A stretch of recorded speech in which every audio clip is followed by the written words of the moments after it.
वो कुछ भी अफवाह फैला सकता है। इस देश में लाखों लोगों का कत्ल करा करके यदि सत्ता में बने रहना है तो नरेंद्र मोदी के लिए, अमित शाह के लिए और बीजेपी आरएसएस के लिए कोई बड़ा सौदा नहीं है। 13 साल सत्ता में बने रहने के लिए जर्मनी का हिटलर 70 लाख से ज्यादा लोगों को मौत के घाट उतारा ना जी। 70 लाख लोग मौत के घाट उतारे गए हिटलर के द्वारा, सिर्फ 13 साल में के लिए सत्ता में बने रहने के लिए। जो सत्ता की हवस और भूख होती है उसको इंसानियत समझ में नहीं आता।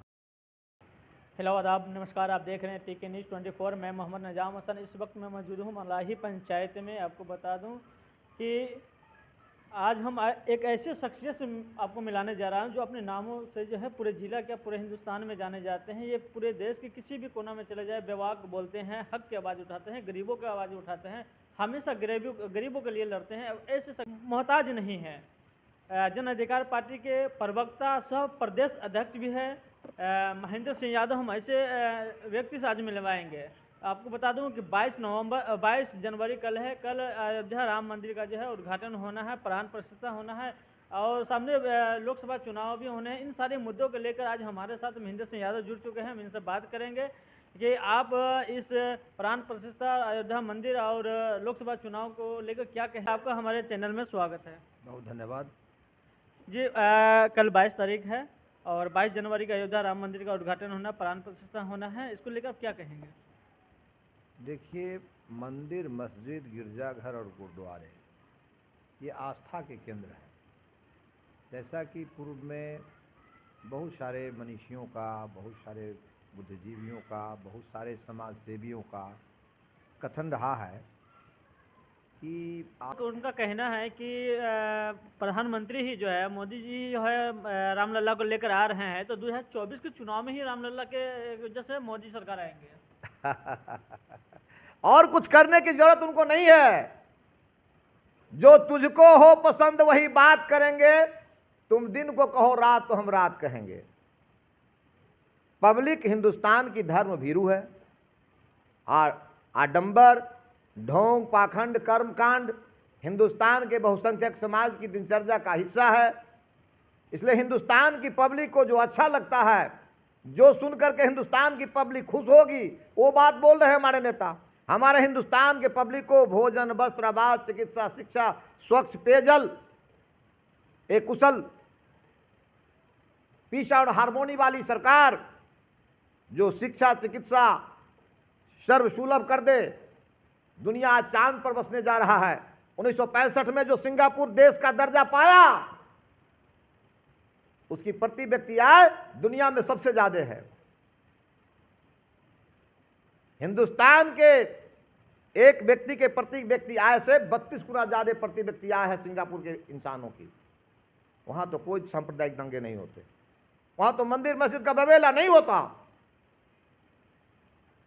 जो अपने परिवार को नहीं संभाल सकते और देश को संभालने की कवायद में लगे हैं। आज मूर्ति जो बनाने चले हैं और मूर्ति बना करके जो उसका प्राण प्रतिष्ठा करने जा रहे हैं, क्या लिखा है उस रामायण में, उस रामचरितमानस में क्या लिखा है? श्री राम जो उनके मर्यादा पुरुषोत्तम है रामायण के और रामचरितमानस के, उन्होंने काल्पनिक बातों के आधार पर सीता को राज से निकाला कर दिया था जब वो गर्भवती थी। जिस सीता को श्रीलंका से लाया गया, उस सीता को अग्नि परीक्षा के बाद अयोध्या में प्रवेश दिया गया था। इतने दिनों तक रावण ने जिस सीता को अपहरण करके रखा, क्या उसका सतीत्व बचा हुआ है या उसके साथ कोई व्यभिचार किया रावण ने? इस सवाल का जवाब देने के लिए सीता को अग्नि में प्रवेश कराया गया। राम पर सवाल नहीं किया गया। राम जो पत्नी से इतने दिनों तक अलग रहे, उन्होंने कोई व्यभिचार किया या नहीं किया, यह सवाल पैदा नहीं किया गया। सीता के ऊपर सवाल पैदा किया गया कि सीता को जबरदस्ती रावण ने उठा के ले गया लंका में, तो क्या उसके साथ कुछ शारीरिक संपर्क नहीं किया रावण ने? इसका जवाब देने के लिए सीता को अग्नि से प्रवेश कराया गया और अग्नि परीक्षा पास सीता पर यदि किसी व्यक्ति विशेष ने आक्षेप कर दिया तो सत्ता में बने रहने के लिए कहते हैं कि बहुत ही जनप्रिय और बहुत ही लोकप्रिय थे श्री राम जी, उनका राज बहुत ही लोकप्रिय था। तो अपनी सत्ता बचाने के लिए, अपनी सत्ता में बने रहने के लिए राम जी की कुर्सी, राजा राम की कुर्सी को कोई चैलेंज नहीं हो पब्लिक से, इसके लिए उन्होंने गर्भवती निर्दोष मासूम सीता का परित्याग किया, उसको जंगल में जाकर छोड़ दिया खूंखार जानवरों के बीच में। ये मेरा आक्षेप है। किसी भी राजा पर जो अपनी पत्नी, निर्दोष मासूम पत्नी जिसको आपने अग्नि परीक्षा के बाद स्वीकार किया, निराधार आरोप के आधार पर बिना जस्टिफाई किए आपने उसे जंगल निकाला किया, उसको पनिश किया गर्भावस्था में, ये आपका भेदभावपूर्ण चरित्र है और सत्ता लोलुप चरित्र है आपका। तो लाइक फादर लाइक सन, जिनके आदर्श श्री राम है, वो है नरेंद्र मोदी जी। सत्ता लोलुपता नरेंद्र मोदी ने श्री राम से सीखा। राम राज में दैहिक, दैविक और भौतिक ताप किसी इंसान को न रहे। अपने अखंड साम्राज्य में, अनचैलेंज साम्राज्य में, ये आक्रामक बहुमत की सरकार से हिंदुस्तान के हर इंसान को भोजन, वस्त्र, आवास, चिकित्सा और शिक्षा की गारंटी दे। उन्मादी हैं, हम दंगाई हैं, हमें वही बातें पसंद होती है, इसलिए राजनेता वही हमें परोसेंगे और उसी में हम बहेंगे। ये राम मंदिर, अयोध्या प्रकरण उसी की एक मिसाल है। इससे मान लिया जाए राम राज हिंदुस्तान में आ गया, राम आएंगे मतलब राम राज आ गया, तो फिर भोजन, वस्त्र, आवास, चिकित्सा, शिक्षा, सड़क, सिंचाई, बिजली, पीस एंड हार्मोनी, इनकी बात करने का कोई मतलब तो नहीं है ना। अब तो सारे मुद्दे गौण हो गए, अब राम आ गए और राम राज हिंदुस्तान में कायम हो गया। इसके बाद कोई सवाल करने का कोई मोरल राइट हिंदुस्तान में किसी व्यक्ति को नहीं है, सरकार से, सत्ता शासन से। जैसे कि आपको पता होगा कि कुछ दिन पहले संसदों में कुछ आतंकियों के द्वारा जो हमला किया गया था, उसके बाद विपक्ष के 19 सांसदों को जो है निलंबित किया गया। 19 सांसदों को नहीं, करीब 150 सांसदों को निलंबित किया गया था पार्लियामेंट से, ताकि सरकार के खिलाफ कोई बोले ना, सरकार के खिलाफ कोई आवाज ना उठावे। भाई पुलवामा हमला ने सरकार को फायदा दिया ना। पुलवामा की शहादत, जो हमारे 42-44 जवानों की शहादत हुई, उससे तत्कालीन केंद्र सरकार को झटका लगना चाहिए था ना, सरकार को लायबल करना चाहिए था ना कि आपकी सरकार में हमारे इतने जवानों की शहादत हुई, तो जवाब दो। भारत की नागरिक यदि उनसे कैफियत लेती, जवाब लेती कि तुम्हारे रहते तुम आए थे सरकार में कि हम आतंकवाद को रोकेंगे। कांग्रेस देश में आतंकवाद को नहीं रोक पा रही है, कांग्रेस सॉफ्ट कॉर्नर रखती है आतंकवादियों से, और बीजेपी की सरकार जब आएगी तो आतंकवाद पर रोक लगेगी। तो आपके आने के बाद, आपके मजबूत सत्ता में वापसी के बाद ये पुलवामा घटना कैसे घट गई? हिंदुस्तान की पब्लिक ने यह सवाल भारतीय जनता पार्टी ने केंद्र की सरकार से नहीं पूछा।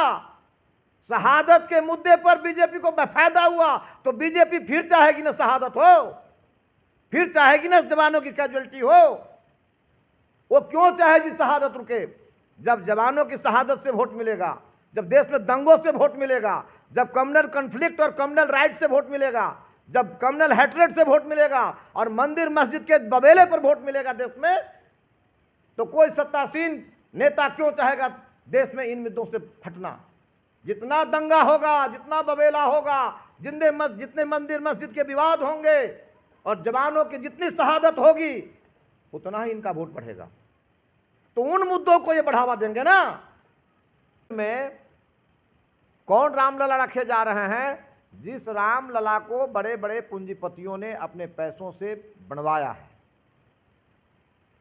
जो रामलला पहले से वहां विराजमान थे, वो रामलला अब वहां नहीं रहेंगे। उस मूल वेदी से उनको हटा करके अब दूसरे रामलला वहां स्थापित किए जा रहे हैं, जो ब्रांडेड रामलला हैं बीजेपी और आरएसएस के।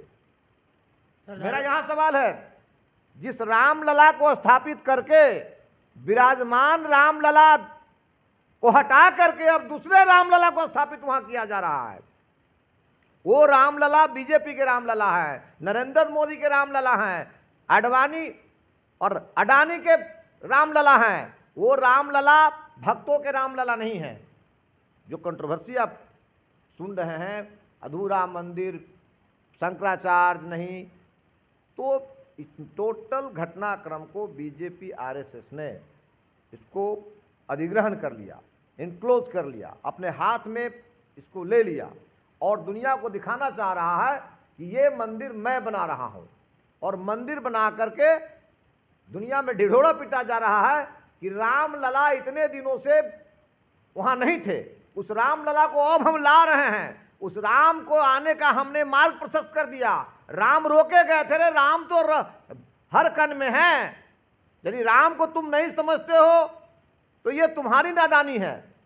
राम तो कण कण में विराजमान है। राम शब्द का अर्थ है जो सब चीज में रमता है, रमन जो करता है।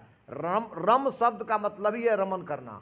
रम धातु में घै प्रत्यय लगने से राम शब्द की व्युत्पत्ति हुई है। तो राम कण कण में विद्यमान है, तो राम वहां कैसे नहीं? राम को तुम कैसे पैदा कर रहे हो? राम को तुम कैसे ला रहे हो? तो राम को भी जो पैदा कर सकता है, राम को भी जो ला सकता है और मूर्ति खड़ा करके उसमें राम की प्राण की प्रतिष्ठा जो कर सकता है, वो तो राम से बड़ा हुआ ना। तो यहां राम का बड़प्पन खत्म हो जाता है।